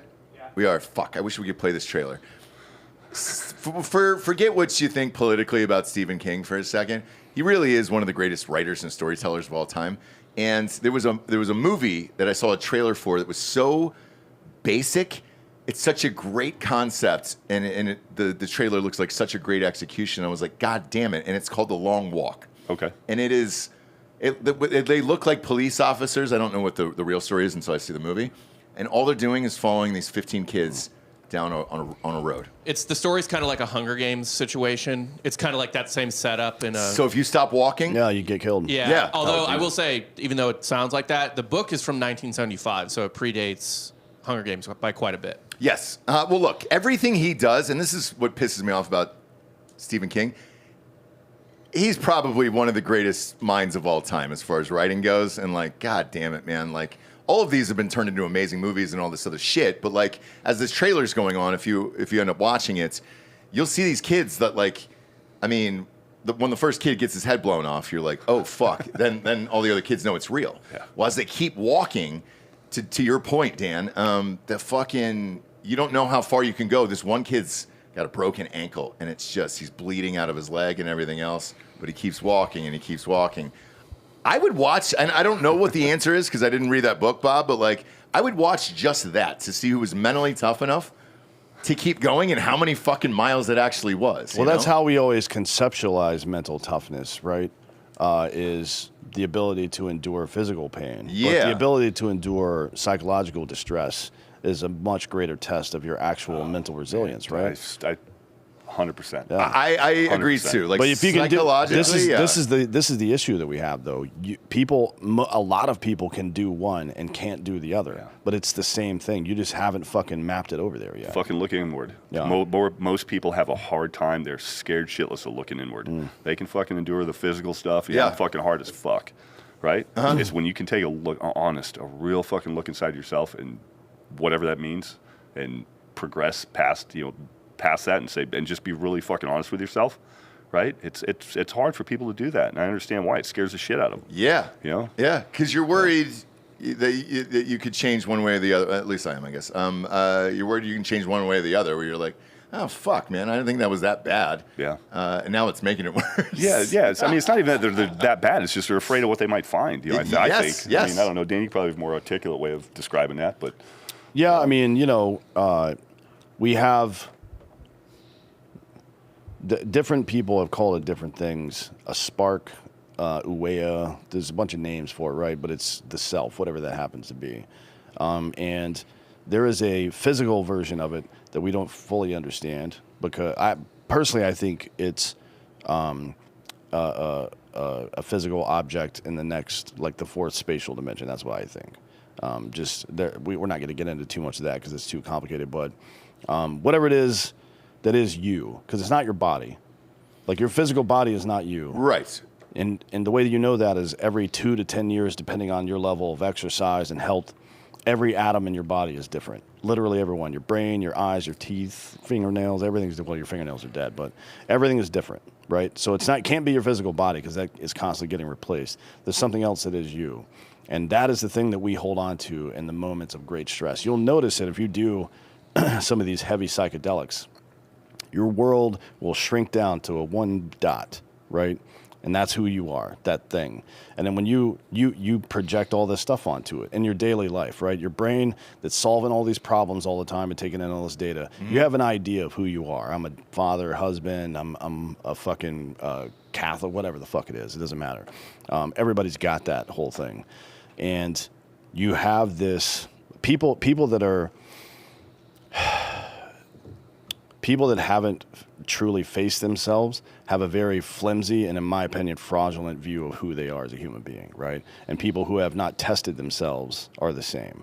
So once you're able to look at yourself in the mirror and say, and acknowledge, and I think this is a really important part of life, you have to be able to simultaneously appreciate something for what it offers and then criticize it for what it costs. You know what I mean? Mm-hmm. And that's externally, but also you have to do that internally. We're very good at doing it externally sometimes. Internally, we have a problem with that. So if you're able to do that internally and do a real review of yourself, you can chip away the parts that you don't like through your own effort, which makes it yours, makes you belong to yourself, right? Which is Lockean. It's like the ultimate right of property is yourself, right? And then you're able to amplify the things that are good. Now you're a real person. Otherwise, you're an NPC. You're a non-player character, in my opinion. If you haven't really looked at yourself raw in the mirror and say, you know what, this about me sucks, and I'm gonna fucking change it, then you're not even a real person to me. Yeah, I agree. Can I add something to that? Yeah, go ahead. He's talking about ego, right? A lot of it is ego, and I don't mean egotistical. Just the I am this, I am that. This is who the narrative that I think about, right? The thoughts about me, right? And so one thing that's interesting, 20 seconds. Meditation is really interesting because what it allows you to do is start to see and observe your thoughts as other things, other happenings in your life. You know, like, I don't know, birds chirping, fucking all these things. It's just, your thoughts are just happenings. They're there and then they're gone, right? But it's how we identify ourselves. It's how we look at ourselves. And during meditation, if you can observe your thoughts, and most people believe they are their thoughts, but if you can observe them, who's doing the observing? The question is, it's your true self. It's you, yeah. It's your true self, not your made up storyline, right? No. And it's kind of an interesting perspective. Yeah. So then, one of the things you experience with heavy doses, when I say heavy doses, I mean heroic plus of psilocybin or ibogaine or ayahuasca, something called ego death, right? It's like the death of what you thought was yourself, the shell. right? You basically have cracked the egg, and you see that I am the yolk inside. I'm not this fucking shell with stuff inside of it anymore. And that's a scary thing for people, I think. Oh yeah. What if I find out? It's the most beautiful thing if you experience It is. I mean, so this. I'll bring back the Adlerian positive reframing. You can crack that open and see it, and your concern might be, what if I don't like what I see? And that's a legitimate concern, I guess. But the real solution to that is, instead of saying, what if I don't like what I see, saying, if I don't like what I see, I'm going to change that. That's you can control that. That is yours to control. You own it. It's the only thing you actually own in life, right? Is your attitude and your effort. Yeah. And that can be applied directly to oneself. And once you realize that part of it, that's the intentionality that I talk about going into these things. When I tell people, like, hey, you're going to see some shit that you might not like, but you're a fucking janitor with a fucking broom and a dustpan. It's your job to go in there and clean that shit up. So that's the way you got to think about it. Yeah, and I will say this. Luckily, like, I'm pretty good at recognizing what my faults are, weaknesses, and strengths, and everything else. So I feel pretty good, like, in regards to that. Relationship and all that other stuff. Things I worry about are mostly business shit. Like, that's about it. But I don't really know what that could change by doing ayahuasca or ibogaine at this point in my life. Like, just me personally, Yeah. right? Yeah. Luckily, because I didn't have anything bad happen as a kid or whatever. So, yeah. There are things that are financial versus like, hey, you can't help me with that, you know? Like, I'll do the ibogaine or whatever, but can you just write that check for that thing, because I really need more seltzer out there. Yeah, exactly. Shit like that. Yeah. So it just kind of softens how you go about those interactions. And I think a lot of people can be puppets, right? And Dan was he was alluding to this a little bit ago, where whether it's traffic, whether it's somebody fucking driving down Fitzhugh that's driving 30 miles an hour, 20 miles an hour, and you're just like, what the fuck? You know, Yeah. it affects your day, right? Sure. It affects you, not you per se. I'm just saying in general. no, So- other people, yeah. or whether it's an interaction with somebody you're doing business with, and how it happens, and it fucking just causes reactions. I think one thing that psychedelics can do, right? And again, this is you guys have personalities up here, and I get it, right? It's throughout the rest of the day, if things are affecting you, that are affecting your moods, that affect how you interact with your wife or your kids, or just you're like catch yourself getting fucking pissed off.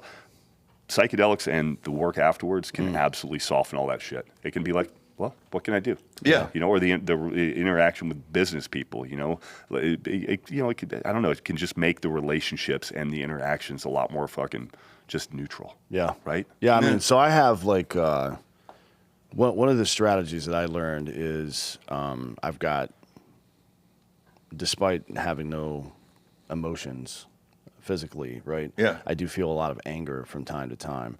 And I was worried back in the day about, I guess you say, losing the edge. I think that's something a lot of military people worry about, because anger is what keeps me warm at night. You know what I mean? Yeah. Like if I hear somebody fucking around with my door and my family's inside, I need to be able to turn that up to 11 and murder everybody. Yeah. And that's not something I'm even interested in giving up, much less willing to.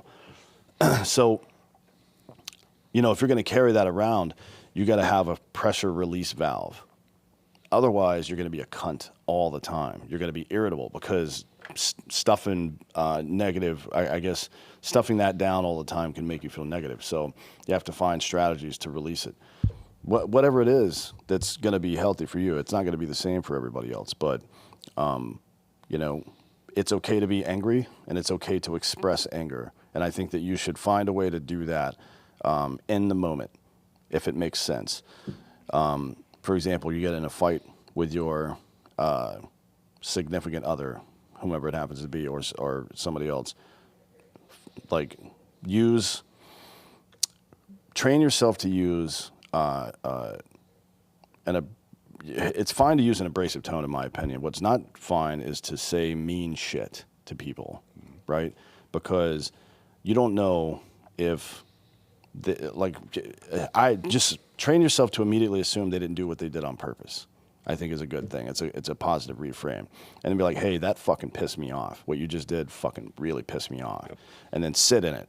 Sit right there in your anger and live in it for a minute and then let it pass and then move on with your fucking day. Because that's the key though. Yeah, right if you let it fucking stack hour after hour, day after day, month after month, you will become a bitter piece of shit. Yeah. A fucking puppet.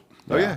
And you are now being led around by the nose by your own emotions that you're in control of, technically, which is fucking stupid.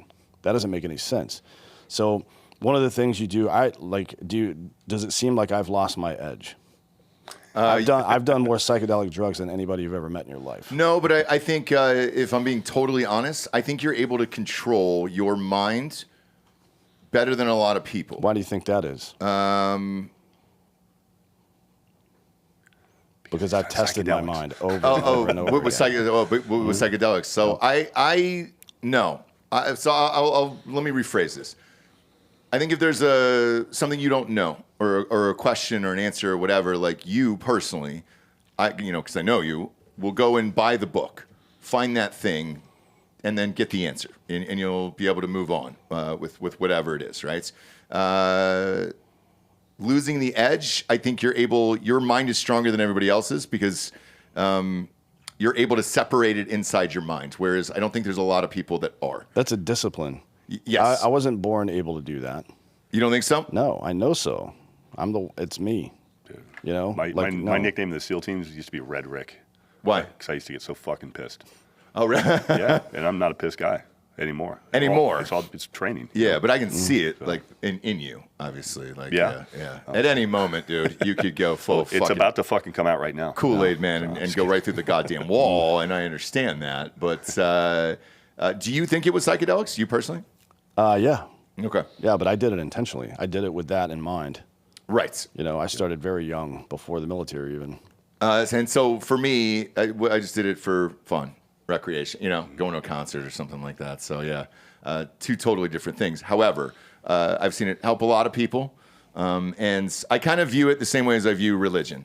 I'm not, besides Muslim, fuck that, but every other religion, like whatever you believe in and is there for you spiritually or same thing with psychedelics, that gets you through the day and you're a good person to everybody else. Yeah. Awesome. That's really all that matters at the end of the day, Yeah. to me, where it's just like, all right, cool, man. So I don't care what anybody's religion is or anything else, even though I'm not religious. I don't care if people do psychedelics to change things. However, you have to change yourself and be a great person every day. Cool. Yeah. And I think... But you also want to be capable, right? You don't want to, like a doe-eyed man is useless. Uh-huh. You can't, that is not acceptable. So it's like, we look at, one of the ways, again, back to this like neural pathway thing, you can build institutional triggers in your mind that if I need, so I recognize here are a few moods I need to be in.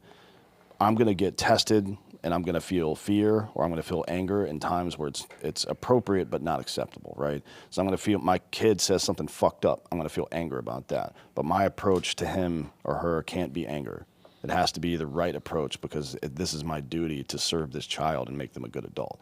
So what can I plant in my mind to, in that moment, it goes back to this meditation stuff, what can I plant in my mind that I can reach for in my tool belt and put center stage that's going to change my attitude just like that, right? So an easy way to think about it is something, you're as an actor, you know this, when you got to cry on camera or show emotion on camera, you'll reach back for a memory from your real life. This is what makes actors so fucking crazy over time because they keep doing it over and over again. Well, reinforcing this fucking bad thing. And by the way, I stopped doing it because of that. Yeah. So, but it is something you can do. So it doesn't come up as much in your regular life. You don't need to be angry or emotional much in your regular life for the most part for most people. But you should have, think about the thing that makes you angriest in the world, that makes you physically angry. Because physical anger, somatic anger, makes your fucking vision narrow. And if you can operate in that environment, you have superhuman capabilities to some degree. Everything looks like it's moving in slow. You're moving in real time, but your brain is moving in slow motion and you're fucking pow, pow, pow. I mean, if you haven't experienced it, it's really hard to understand what we're talking about. But a bomb goes off and all of a sudden you're up fucking shooting and you don't even know what happened, right? It's just your brain reacting. You can build in these triggers. It doesn't have to just be military shit. You can build in these triggers where the kid mouths off to his mom and that's your fucking wife. You don't talk to my wife like that, but it's a child, right? So anger is first and then your trigger kicks in. Right. And you're like, all right, let's fucking handle this, right? You can build these things for yourself. You just have to be intentional about it. And that's what the drug helps with, in my opinion. Yeah, I tell you, it was interesting going from being a SEAL and not having done psychedelics to a few years ago after having done a few psychedelics a few times and then going over to Ukraine. Combat was a completely fucking different experience. I mean, it was. Yeah, we should be doing this for guys before they even start fighting, Yeah, in my opinion. I mean, just the amount, the awareness, and the amount of being present. And I know it sounds cliche type shit, but the first mission we went on, right? Mortars across the border, fucking crushing shit, right? And I just remember going back afterwards. It was just like this. It wasn't like the first time being in combat where I absolutely had a little bit of that tunnel vision. And the more ops I went on, started opening up, right? When shit was going on, like we were talking about. This one was just pure fucking presence and awareness, right? And I got back, I remember talking to some of the guys that we've talked about and some other folks, and I'm like, dudes are addicted to combat, okay? Some people are, right? At least at maybe high levels. The guys I know want to go back to it. And I kind of looked at them like, I wonder why that is, you know? And I was like, I think it's because they are so fucking in the moment and present that it's like surfing. It's one of those times in their lives where they're not thinking about any other bullshit in their fucking life. Oh, yeah. And they are just fucking at the height of a flow state type shit, right? Yeah. And it was pretty interesting experiencing that. And I think, by the way, to that point, when you come back here after doing all that shit, especially if you love it, you know? Yeah. And then just walking around in fucking HEB. I'm one of them now. I'm fucking one of them. Yeah. You know? Like that, to me, would be the biggest mind fuck of all time. Yeah. Where you come back and it's just like, holy you don't fucking know. shit. None of you people fucking have any idea. Yeah. And you look around at everybody in the grocery store and you're like, yeah. What the fuck? But it's that's another positive reframe trigger. So you are a warrior and a patriot. So you say your first negative instinct is to say you don't know, and then the positive trigger should be good. Yeah, absolutely. Right. That's why I did it. Yep. Yeah. 100%. And then for me, when I served the 4 tours of Italy at Olive Garden, as a waiter, you will never know what the hell that I went through. So Yeah, microwaving food in the back. No, it was fresh. All of it was fresh. There's food. not it's one. a delightful restaurant. No, Yeah, I still love Olive Garden. To I this promise day. you, I'm not there's going to shit on fresh it. thing. Yeah, I'm not going to shit on Olive Garden. Okay. No. My daughter's favorite place to go. Oh man, those endless breadsticks. That's what I was about to say. Yeah. Turns out there is an end. It's called prison. Learn that the hard way. No, I'm kidding. But I understand, and I think that's what's fascinating about it, all of it. And again, I whatever you need to heal anybody out in this life, as long as you're not hurting anybody else. Yeah, exactly. Awesome, man. I would say because at the end of the day, you just want great people and neighbors and community and all that stuff. And psychedelics and all that stuff, it helped a lot of people. Yeah. I would say stop thinking about it as healing and start thinking about it as getting stronger. Yeah, for sure. People like if you like, I'm gonna go do this and heal myself. Yeah, as far as mentally or physically, like both. Period. Okay, gotcha. Yeah, like both of them. Physical therapy and mental therapy are the same thing. They're designed not to. Physical therapy doesn't make your injury go away. It makes you stronger and more capable of dealing with it. Yeah. Right. Yeah. The weight doesn't get lighter; you get stronger. That's life. That's how it works. Yeah, that's a good way of putting it. You know, the healing part is a kind of a negative connotation that I think almost promotes like victimhood. Yeah. You know? Well, tell me about your company here, because we got the T-shirts and all the No, it's all it's the awesome fun stuff here. Yeah. It's called Mercury Human Performance. It's a How do you spell that for the audience? Because this will be an audio as well. Yeah, for sure. MERCURY. Okay. Mercury Human Performance. Okay. You know, I can spell that too if you need. No. Yeah, it's here in Dripping Springs, and it's cool. It's allowing. Is this the website right here? Yeah. Okay, cool. So it is allowing me to do what I've loved my entire life. I get to do hippie shit, and I get to do fucking SEAL shit, right? And it's kind of a marrying of those two things. There's 40 of them stateside around the world, but I'll say this: it's only been available on military installations like the Marines, Army, Special Operations, Federal Law Enforcement for the last 15 years. And there's, I think, a dozen of them overseas as well. This is the first one that's available to the public. To citizens. Yeah, so what I'm looking at now, obviously you're not shooting live ammo. Nope. And I don't. Did you see the guns? Yeah, I saw the guns. I mean, I can shoot the gun. I can shoot, but we've got a gun here, and you can kind of see how it recoils. I don't know if you. Oh, really? Yeah, Josh, you got. Go ahead.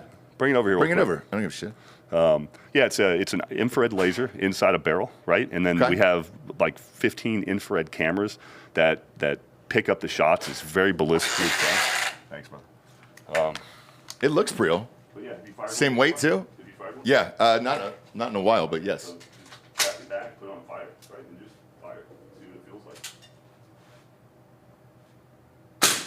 Oh, that's dope, dude. Yeah, it's got enough to disrupt the sight picture. Yeah. So I mean,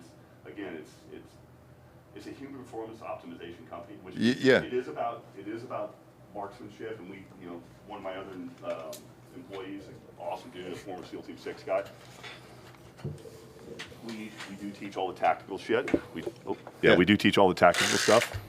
We teach marksmanship, shooting, all the things. But it's hundreds of drills that help people with cognitive development, with decision making, with neutralizing emotion. Right? We talk. There's the 5 pillars of human performance. There's cognitive coherence, there's emotion coherence, there's memory, there's emotional modulation, and adaptability under stress. It's all these things that the drills inherently teach, and then us as observers, we help people develop those things too. Like, everybody gets pushed a little bit past the edge for their own ability. And so, again, it's kind of, my partner Chris says, hey, we're just trying to fucking make better humans. Yeah. If we can use these drills, and there's a lot of vestibular therapy involved with this stuff too. Yeah. Because this is dope. We're looking at the website now. This is dope as shit, man. I get to fucking go here every day. And it's 8 minutes down the road. You guys check it out if you want. That's amazing, man. Everybody who comes in here, I mean, Alex Jones was coming in, fucking Jane Gillis. Oh, this is shy. Oh, Sean. That's right. Absolutely. Yeah, Sean's a buddy Sean's of a mine. really good friend of mine. Yeah, I like that dude. So it's another one of these things where you have to test and push yourself beyond your limit. And this is a problem that happens in this psychedelic community. There's a lot of, I wouldn't even call them grifters. I just think they're stupid and weak, to be honest. But these lifelong healing journeys, all this stupid nonsense. Because there's 2 options if you frame it in that way. You're either going to be a career rehabilitator, right? Like, you're either going to spend the rest of your life trying to heal, or you're going to convince yourself that you can't be hurt. Those are the only 2 logical pathways if you think about it that way. It's the ego, right? The ego has to be deflated, so you're always a victim, or it has to be inflated, where this I am God thing that you see a lot out of these people, where it's like, you want to teach yourself, not that you can't get punched, but it's fine if you do. That's what you're looking for. That's called resilience, right? And if you're able to, it's the difference between catastrophizing and being resilient, right? In cognitive behavioral therapy, they would call it catastrophizing. This is what we've trained people in the last generation to do. But all of the things that you do in your life that are difficult are important to make you a better person. That's what makes you a better person, is challenging yourself. Being able to physically do it, whether it's something like this or just going to the fucking gym and playing rec ball or something like that. You got to do something physical. For a dude, you have to do something physical that's competitive, even if you're only competing against yourself. Yeah, that's amazing. Where are you guys at? You said you're 8 miles up the road. Fitzhugh. Yeah. Oh, you're on Fitzhugh? 8 minutes down the road, literally just down Fitzhugh, kind of like Jester King. There's beer. Yeah, my middle son goes to this place called Hot Ground over on Fitzhugh over there. It's not a basketball place, is it? No, it's ironically it's set up like basic training. Okay. And you just do this obstacle course like all day long, and the guys who run it, former military, and they kind of teach the kids, rope up the side of the ramp and then climb over the walls. That's cool. American Ninja Warrior type shit. Yes. Yeah. But it looks a lot like what you guys do, and it's over on Fitzhugh as well. Okay. I see all these buildings. You never know what's in them. Man. And holy shit, Dude, that's wild. What you have people, in there. when we fucking do the reveal, like opening the doors, when it's cool on video, but when you see, I mean, just how badass it is and how people are. It looks dope as shit. And like, you drive down Fitzhugh and you see all these buildings, and they look very similar to ours. Where it's just like, all right, never know what's inside. No, you don't. You're like, well, what the fuck am I going to get here? So, yeah, that's awesome, man. This has been a blast. Thank you for coming in today. I appreciate you guys, man. Yeah, for real. One more time with your company. Yeah, it's Mercury Human Performance. And again, it's in Dripping Springs, Texas. First civilian gunfighter gym available to the public. And it's been a blast. And I appreciate you guys having me on. Yeah. Yeah, absolutely. And where can people find you on social media? Either Mercury Human Performance. Josh, what is it, Mercury HP or? Here it is. Yeah. Oh, sorry, hold on. That's me. That's my personal It's one. all I've got some spelled shit on there out too. on the website is mercuryhumanperformance.com. Yep. Yeah. And then you got an Instagram of Mercury Human Performance, all the way out, spelled together in all lowercase. Now's the point in the show we get to the Drinkin' Bro of the Week, which is someone who has inspired you or helped you become the person you are today. Who'd you like to give the Drinkin' Bro of the Week to? John Stevens. Okay. Yeah, he was my surrogate dad growing up, and he was my martial arts instructor. He took an interest in me. I competed around the world in martial arts, doing karate tournaments and shit, and Breaking boards. That too, but no, just like tournament fighting and stuff. But as a kid, and he's a pretty amazing man. So he hadn't thought about it, but yeah, he's getting up there in age and holds a special place in my heart. That's So, awesome. Yeah. That's awesome. Thanks, man. Yeah, and again, thank you for coming on. This was a blast of a show today. We appreciate it. We appreciate you guys tuning in at home. Go to Spotify, rate the show a 5-star. This video will be up on Spotify on Sunday night, Delco. It's 8 p.m. EST, and then we're slowly uploading all the back catalog there. I believe Fake Ryan is over 1,000 episodes. Patreon will always be Patreon, so whenever we put it up, we put it up. But don't have any plans for it. In the meantime, there's over like 2,000 episodes, so it's going to take them a while, and then we'll start to move across the network with the rest of Tetherball Academy Media and upload all of those shows as well. Then head on over to iTunes, rate the show a 5-star, and leave a quick review. It is literally all the advertisers care about is these stupid fucking reviews. Get over 10,000, I'll shut the fuck up forever. Spotify, we're over 9,800. I think iTunes is somewhere around 8,000, and then I don't have to fucking do it anymore. So yeah, dude, just go and do that, all right? We appreciate it. For D'Anthony Hollaway, I'm Ross Patterson. This is the Drinkin' Bros Podcast. Good night, everyone.